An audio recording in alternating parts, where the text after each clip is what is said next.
आज हम बात करेंगे 90s के सोनी टीवी के एक सीरियल सिद्धि की।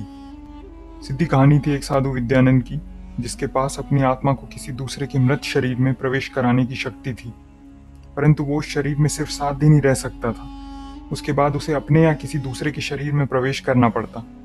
एक व्यवसायी जो अपने फायदे के लिए विद्यानंद की आत्मा को एक मृत शरीर में प्रवेश करवाता है, उसके बाद कहीं गायब हो जाता है। सिर्फ उसे ही पता होता है कि विद्यानंद का शरीर कहाँ पर है, और विद्यानंद को अपना शरीर 7 दिन से पहले ढूंढना है। जब 7वें दिन भी शरीर नहीं मिलता तो विद्यानंद को दिखाए हुए किरदारों में से ही एक की हत्या करके उसके शरीर में प्रवेश करना पड़ता है। इस तरह अपने शरीर को ढूंढते हुए विद्यानंद एक के बाद एक कई हत्याएं करता जाता है। विद्यानंद के गुरु ब्रह्मानंद, जो सिर्फ उसे ही दिखते हैं, उसके सामने प्रकट होकर उसे हर बार सचेत करने का प्रयास करते हैं। और विद्यानंद अपने शरीर की तलाश में इतना आगे निकल जाता है कि अब पीछे नहीं हट सकता था।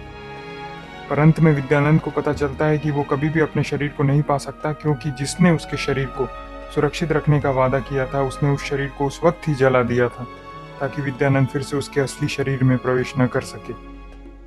ये जानने के बाद हताश विद्यानंद के गुरु एक आखिरी बार उसके सामने प्रकट होते हैं और उससे कहते हैं कि मुक्ति ही एकमात्र उपाय है उसके लिए, इसलिए मुक्त हो जा विद्यानंद इस चक्र से।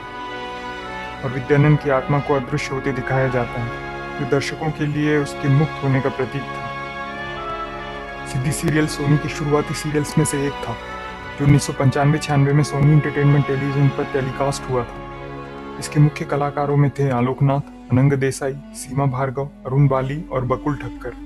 इस सीरियल की खास बात यह थी कि इसकी छोटी कहानी को एक ही बार में अंत के साथ लिखा गया था, जिसे सीरियल के सफल होने पर भी अकारण खींचा नहीं गया, और इसलिए सीरियल दर्शकों के बीच इतना लोकप्रिय रहा।